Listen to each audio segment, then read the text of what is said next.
Hello दोस्तों, कैसे हो आप सब। स्वागत है आपका अपने चैनल एजुकेट्स मैथमेटिक्स पे। उसमें हम लोग क्लास 10th एनसीईआरटी मैथ्स के अध्याय 7 निर्देशांक ज्यामिति के प्रश्नावली 7.1 हल कर रहे हैं। और इस प्रश्नावली के प्रश्न 1 से लेकर के 4 तक हम लोग पिछले वीडियोस में सॉल्व कर चुके हैं। अगर आप हमारे चैनल पर पहली बार हैं, वीडियो आपको पसंद आए, हमारा काम आपको पसंद आए, तो भाई चैनल को सब्सक्राइब करना, वीडियो को लाइक करना और इसके बाद जरूरतमंद के साथ शेयर करना मत भूलिएगा। चलिए बने रहिए वीडियो में और आपको क्लास 9 से लेकर के 12 तक एनसीईआरटी मैथ्स का कंप्लीट सॉल्यूशन आपको हमारे इस वीडियो यानी हमारे इस चैनल पर मिलने वाला है। चलिए शुरू करते हैं आज का वीडियो। और आज के इस वीडियो में हम लोग 5वां प्रश्न सॉल्व करने वाले हैं। सीधे आ जाते हैं प्रश्न 5, प्रश्नावली 7.1। 5वां प्रश्न हम लोगों का क्या कह रहा है। किसी कक्षा में 4 मित्र बिंदुओं ए, बी, सी व डी पर बैठे हुए हैं, जैसा कि आकृति 7.8 में दिखाया गया है। अब चंपा और चमेली 2 लड़कियां हैं, कक्षा के अंदर आती हैं और कुछ मिनट तक देखने के बाद चंपा चमेली से पूछती, क्या तुम नहीं सोचती कि ए बी सी डी, ये देखिए आपका जो फिगर बना हुआ है उस पे पहले हम लोग जो बिंदु ए बी सी डी है, देखिए आपका ये ए बी और ये सी और ये डी, ये 4 यहाँ पे बच्चे बैठे हुए हैं। उनको ये देख करके बत कहती है, कौन, चंपा चमेली से पूछती है कि क्या तुम्हें नहीं सोचती हो कि एबीसीडी हमारा एक वर्ग बना है। अब इसके बाद आपको दूरी सूत्र का प्रयोग करके बताइए कि इनमें से कौन सही है और कौन गलत है, यानी एक सही होगा और एक गलत होगा। तो उसके लिए सबसे पहले हमारा काम है कि जो हमारा एबीसीडी है उसके बिंदुओं को ज्ञात करें। फिर इसके बाद देखिए क्या कह रहा है, चंपा पूछती है ना, चंपा चमेली से पूछती है। तो चंपा या चमेली, चंपा चमेली से कह रही है कि क्या तुम नहीं सोचती कि एबीसीडी एक वर्ग है, यानी चंपा की बात को हम लोग लेके चलते हैं और इसके बाद वो सही हो जाती है तो हाँ, नहीं तो फिर चमेली सही हो जाएगी। तो देखिए हम लोग यहाँ पे क्या करेंगे, सबसे पहले ए बी सी डी जो 4 बिंदु हैं, जो 4 बच्चे बैठे हुए हैं, वो किन किन बिंदुओं पर हैं, उन बिंदुओं के निर्देशांक ज्ञात करेंगे। और फिर इसके बाद यहाँ पे वर्ग कह रहा है ना, तो वर्ग के जो प्रॉपर्टी है, वर्ग के जो गुण हैं उसको अप्लाई करेंगे। वर्ग हमारा हम लोग कैसे आइडेंटिफाई करते हैं कि वर्ग के चारों भुजाएं बराबर होती हैं और उसके दोनों विकर्ण भी बराबर होते हैं, यानी कि हम लोग ए बी सी डी के निर्देशांक ज्ञात करने के बाद A B B C C D और ए डी निकालेंगे, यानी इन चारों भुजाओं की लंबाइयां ज्ञात करेंगे। फिर ए को सी से मिला करके इसी विकर्ण मिलाएंगे, यानी ज्ञात करेंगे। बी को डी से मिलाएंगे और उसकी लंबाई ज्ञात करेंगे। अगर ये बराबर आ जाती है तो हम लोग कह देंगे कि हाँ, हमारा एबीसीडी एक वर्ग है। इसका मतलब कौन सही होगा, जब ये वर्ग हो जाएगा तो चंपा सही हो जाएगी और नहीं तो फिर चमेली सही हो जाएगी।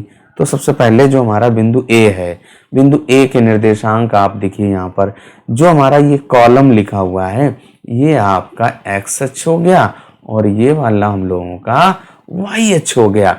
अब इसके बाद जो बिंदु ए है, इस बिंदु ए के निर्देशांक आप लिखिए। जो हमारा बिंदु ए है इसके निर्देशांक क्या है, देखिए जहां एक्स अक्ष है उस पे 3 और वाई पे 4, यानी कि 3,4 है। और इसके बाद जो हमारा ये बिंदु बी है वो देखिए आपका एक्स अक्ष पे 6 और 7, तो यहाँ पे 6,7 हो जाएगा। और जो बिंदु सी है वो देखिए आपका एक्स अक्ष पे कहाँ पे आ रहा है, 9 पे आ रहा है ना, तो यहाँ पे 9 फिर कामा वाई पे आपका 4 है तो 9,4। इसके बाद जो हमारा ये देखिए बिंदु डी है, इस डी बिंदु के निर्देशांक एक्स अक्ष पे 6, वाई अक्ष पर 1, यानी कि 6,1। जो हमारा ए बी सी डी 4 बिंदु थे उनके निर्देशांक हम लोगों ने ज्ञात कर लिए। अब यहाँ पर हमको ए बी सी डी वर्ग है या नहीं है, इसको पता लगाने के लिए A B B C C D और ए डी और ए सी और बी डी की लंबाई ज्ञात करते हैं। तो सबसे पहले ए बी सी डी के निर्देशांकों को अब लिखते हैं। जो हम लोगों ने ए बी सी और डी के निर्देशांक ज्ञात किए उनको यहाँ पर लिख लिया। अब इसके बाद सबसे पहला हमारा काम है कि जो A B B C C D और ए डी इन चारों भुजाओं की लंबाइयां ज्ञात करेंगे। तो सबसे पहले हम लोग ए बी की लंबाई ज्ञात कर रहे हैं। ए के निर्देशांक लिख लिए, बी के निर्देशांक लिख लिए। उनको x1 y1 और x2 y2, ए के निर्देशांक आपके 3,4 है और जो बी है उसके निर्देशांक आपके 6,7। देखिए ए आपका x अक्ष पे देखिए 3, y अक्ष पे 4, तो 3,4। जो बी है x अक्ष पे 6 और y अक्ष पे 7। और इसके बाद जो सी है x अक्ष पे देखिए 9 और y अक्ष पे 4। और इसके बाद डी x अक्ष पे 6 और y अक्ष पे 1। इनके निर्देशांक आपने लिख लिए। अब जो ए के निर्देशांक x1 y1, बी को x2 y2 और दूरी सूत्र भी हम लोगों ने लिख लिया x2 माइनस x1 की घात 2 धन y2 माइनस y1 की घात 2। अब यहाँ पे x1 y1 x2 y2 के मान रख दीजिए तो आपका देखिए यहाँ पर क्या हो जाएगा, अंडर रूट के अंदर x2 हमारा x2 आपका 6 है और x1 आपका 3 है, तो 3 की घात 2 धन y2 हम लोगों का 7 है और उससे y1 4। अब इसको हल कर दीजिए तो जैसे ही आप हल करेंगे देखिए अंडर रूट यहाँ पे 6 से 3 घटाइए तो हम लोगों का 3 बचेगा उसका वर्ग, और 7 से 4 घटा दीजिए तो भी आपका 3 बचेगा उसका वर्ग। यहाँ पे अंडर रूट 9 धन 9, 3 का वर्ग 9 और इसके बाद 3 का वर्ग 9। यहाँ पे क्या आ जाएगा अंडर रूट 18। और इस ए बी को हम लोग क्या लिख सकते हैं, इस 18 को आप क्या लिख सकते हैं, अंडर रूट में 9 गुणे 2, 9 दून 18 होता है, 9 का वर्गमूल हम लोगों का 3 आ जाएगा। इसका मतलब क्या हो गया, ए बी बराबर 3 अंडर रूट 2। जो हमारी भुजा ए बी है उसकी लंबाई आ चुकी है। अब इसके बाद बी सी की लंबाई ज्ञात करते हैं। BC की लंबाई ज्ञात करने के लिए B और C के निर्देशांकों को लिख लिया और इसके बाद दूरी सूत्र को भी हम लोगों ने लिख लिया। B के निर्देशांकों को हमने x1 y1 और जो हमारा C है उसके निर्देशांकों को x2 y2 दे दिया। अब यहाँ पे x1 y1 x2 y2 के मान रख देते हैं भाई।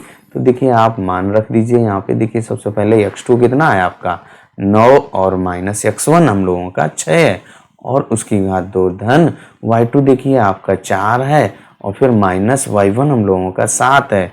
तो 4 से 7 घटा दीजिए और उसका वर्ग कर दीजिए। इसको हल करेंगे तो हम लोगों का देखिए BC आ जाएगा।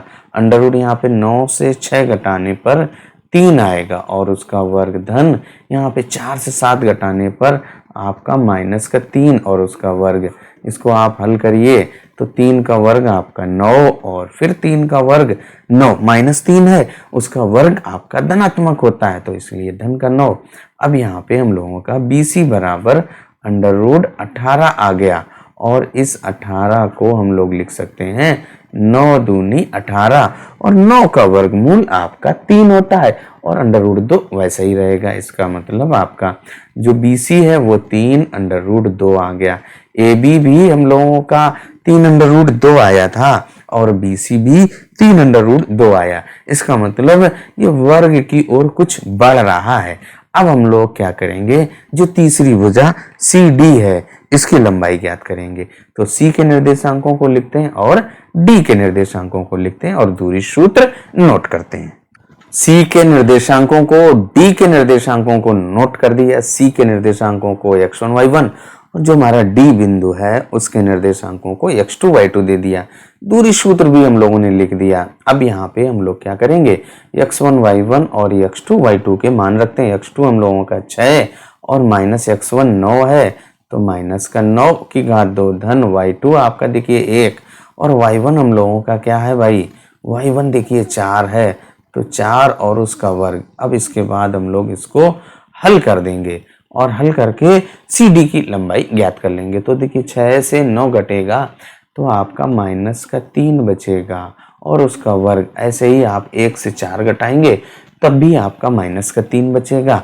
तो यहाँ पे माइनस का 3 का वर्ग और माइनस 3 का वर्ग हम लोगों का 9 आता है, वो भी धनात्मक आता है यानी 9 धन 9, यानी कि हम लोगों का जो CD होगा अंडर रूट 18 आ गया और इस 18 को हम लोग लिख सकते हैं 9 गुणे 2, 9 का वर्गमूल 3, यानी कि जो CD भुजा है उसकी भी लंबाई आपकी 3 अंडर रूट 2 इकाई आ जाएगी।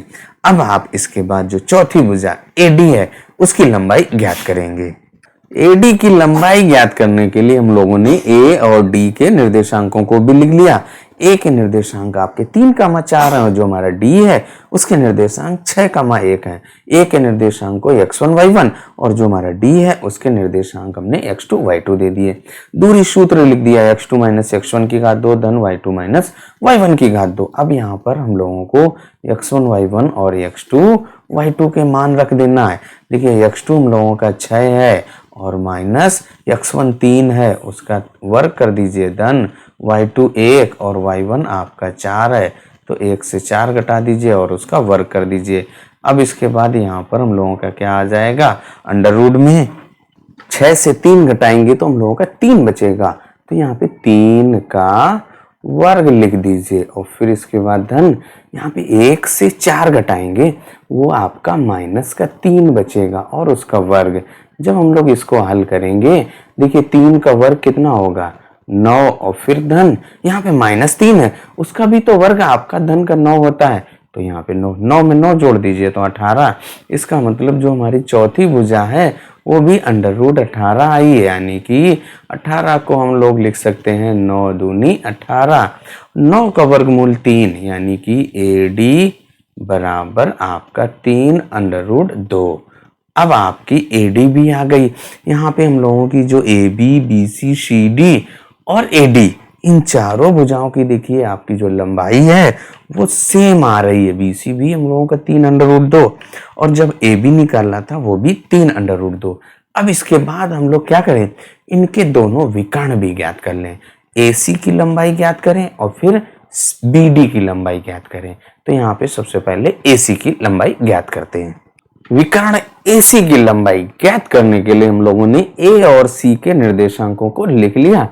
A के निर्देशांक आपके 3,4 और जो C है उसके निर्देशांक 9,4 है। A के निर्देशांक को x1 y1 और जो C है उसके निर्देशांकों को हम लोगों ने x2 y2 दे दिया। इसके बाद यहाँ पे दूरी सूत्र लिख दिया यानी कि x2 माइनस x1 की घात 2 धन y2 माइनस y1 की घात 2। अब यहाँ पर हम लोग क्या करेंगे, x1 y1 और x2 y2 के मान रख दीजिए।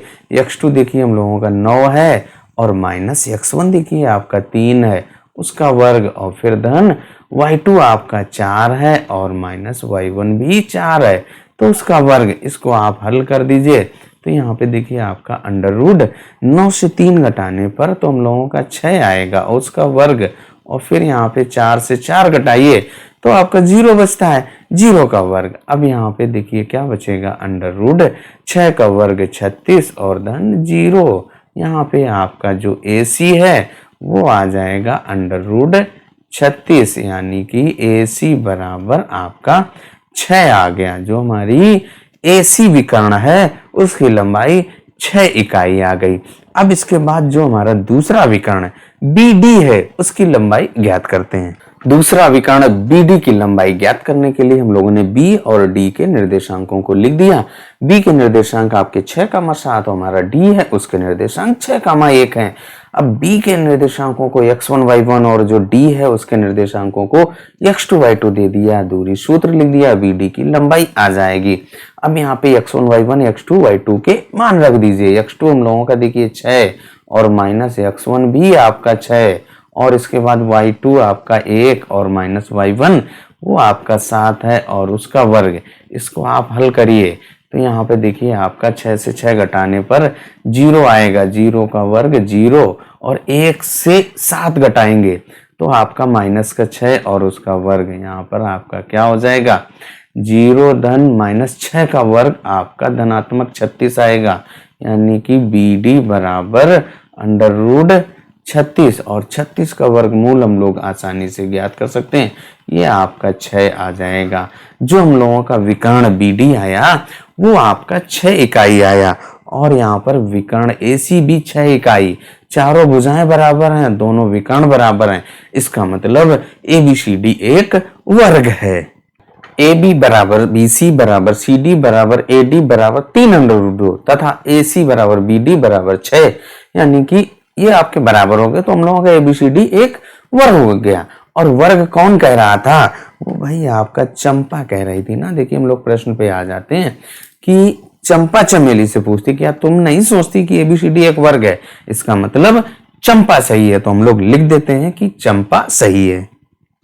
और इस प्रकार हम लोगों का जो 5वां प्रश्न है भाई सॉल्व हो जाता है। वीडियो आपको कैसा लगा कमेंट करके जरूर बताइएगा। चलिए तब तक अपना ख्याल रखिए, स्वस्थ रहिए, मस्त रहिए। मिलते हैं अगले वीडियो में अगले प्रश्न के साथ।